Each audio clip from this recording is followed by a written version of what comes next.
To be or not to be interested in Shakespeare? That's the question facing today's teenagers. Well, on this edition of Resource Review, we're looking at 3 teaching resources that might just fire their enthusiasm. They are a DVD of silent Shakespearean plays, a series of interactive teachers' packs, and a collection of online resources.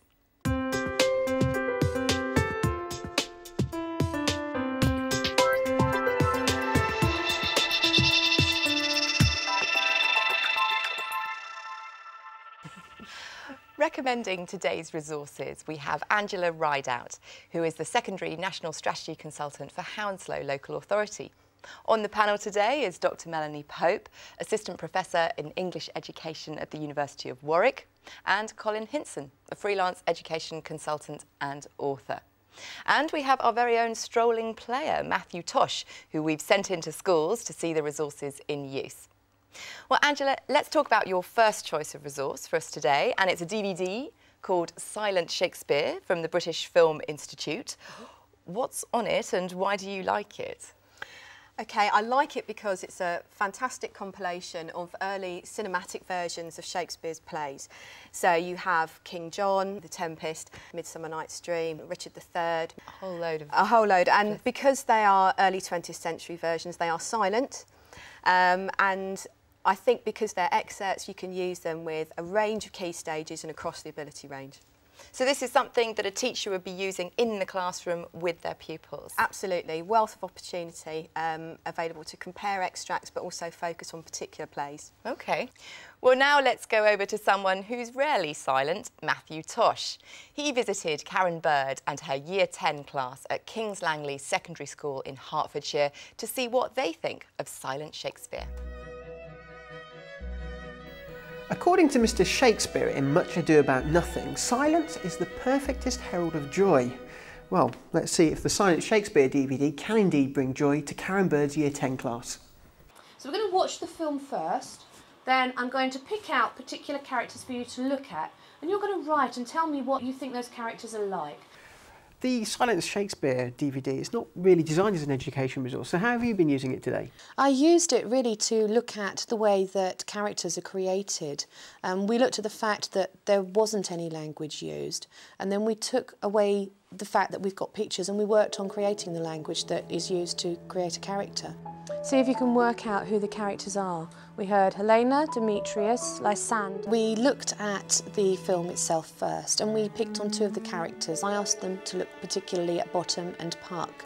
And then what we did when the film had finished was we brainstormed a few words that described those characters.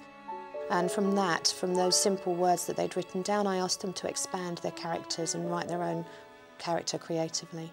What sort of character traits have they got? Naughty. He was always smiling, so happy. OK.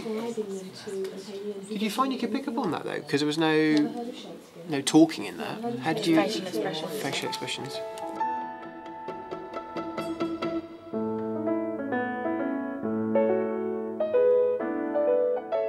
So how's that gone down with the children? They seemed to really enjoy it. I was quite surprised. I think a couple of them said it was boring because it was black and white and there was no sound. But I think most of them picked up on the fact that at the time it was fantastic technology that was being used and they appreciated it for what it was. Do you see any cross-curricular links with this resource? I do. I think it would be very useful for media. I mean, obviously, to see the vast differences now in filming and from Victorian times. Also for drama, it can be used as a springboard for all sorts of things. History would be very useful so they can actually see how the Victorians thought about certain things. So, yeah, I think it's really interesting for lots of different subjects to use. So if I asked you to summarise this in a sentence? It was lovely to use. It was simple, it was versatile, and I really enjoyed using it. It was fab. Thank you, Karen. Well, from me, the rest is silence. So let's go back to the studio.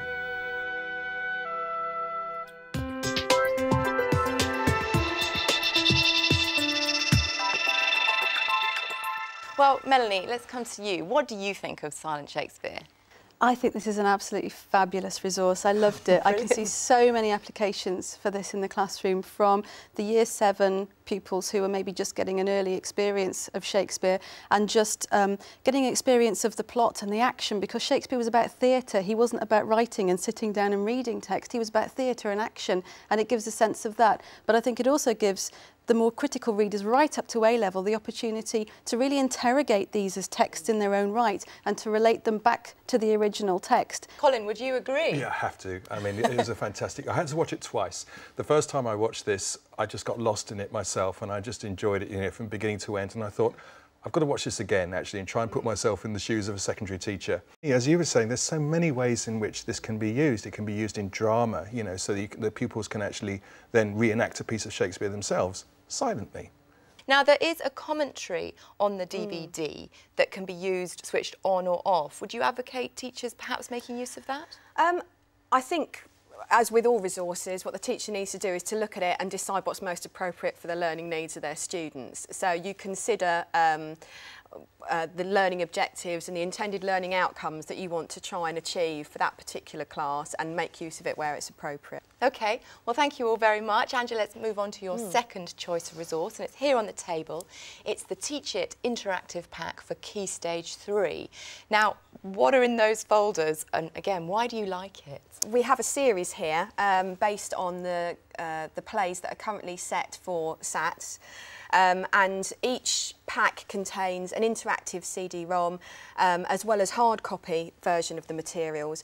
There's a full text of the play available to use during shared reading and an interactive glossary as well. So it gives the teacher an opportunity to look at the text with an entire class without everybody with their heads in a book. OK, well, thank you very much. Let's go back to Matthew, who's again at King's Langley Secondary School in Hertfordshire with Karen Bird and her Year 9 class.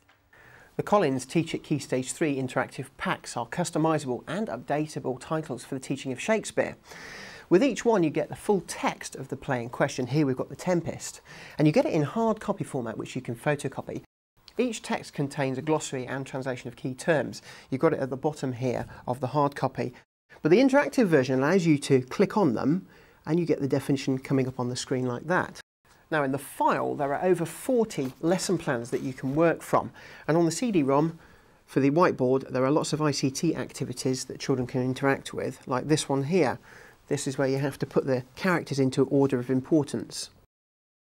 Now, let's go and see if the Collins Teach It interactive packs can whip up a storm in Karen Bird's Year 9 class. If you were stranded on an island and could choose one item from each category, what would you choose? Well, we found a quiet moment. Can you tell us how you've been using the packs this morning? Yes, I decided to use one of the worksheets that asks about living on a desert island. I gave them ingredients of the sorts of things that they'd need on that island, and they had to draw a map of the island and label it for me. And from there, what we did was we looked at some of the characters from The Tempest and asked if they were the sort of people that you'd want as an ideal island mate if you were stranded. Ah, so if you're up to some kind of trickery, he'd be really useful to have. What do you think of the packs? I find them quite dry. I find that worksheet after worksheet can become a trifle boring, but I liked the fact that it was easily accessible. And the students did manage to do very well out of it, and they seemed to get a good deal of understanding out of it. I wasn't terribly impressed with the interactive ICT stuff that was on the disc that came with the pack. It was very short, very bland, and not really suitable for the kinds of things that I would want to be doing. However, there are some really good drama activities in there as well. So your overall impression of the resource? Not brilliant, but I can see its usefulness in some cases. I don't think I'll be using it that often myself. OK, quite mixed opinions there. OK, thank you very much. And on that note, we'll go back to the studio.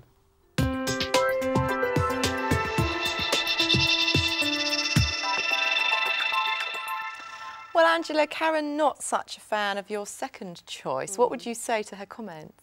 You need to go to these resources with your students in mind. So they will need tweaking. There isn't anything that's off the peg, and you need to be able to pick and choose what's appropriate for your class. Yeah. I would also point out some of the interactive whiteboard activities. Right, yes, we didn't see any of them. No.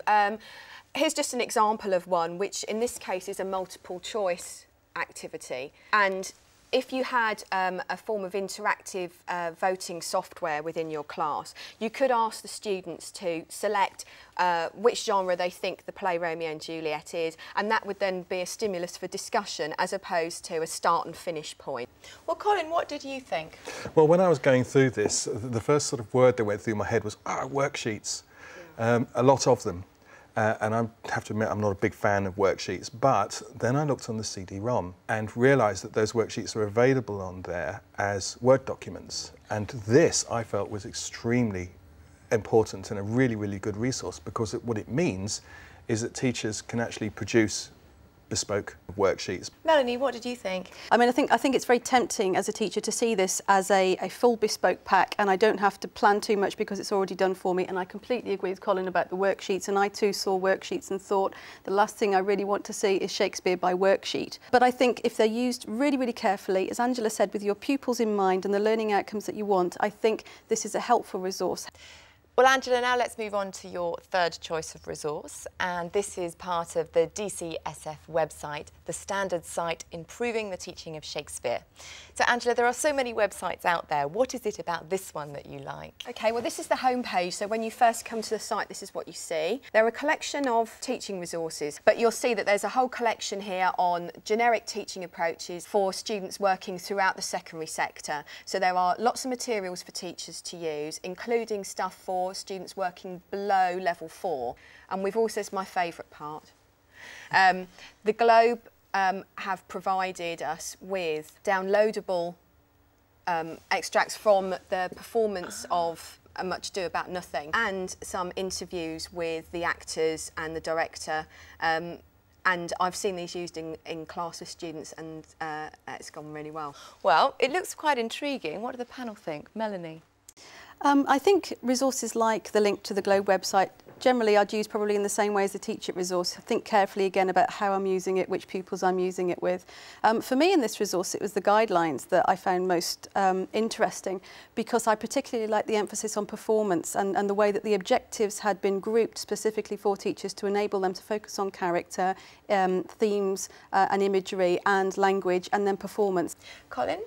Well, I liked the emphasis on, as you said, on looking at pupils at below level 4, but also there's sort of not the opposite of that exactly, but also that there's something there for pupils who are gifted and talented as well, which I felt was quite important, that they have resources aimed at them. Coming to the downloads and the MP3 files, and I was sort of thinking about that in connection with Silent Shakespeare.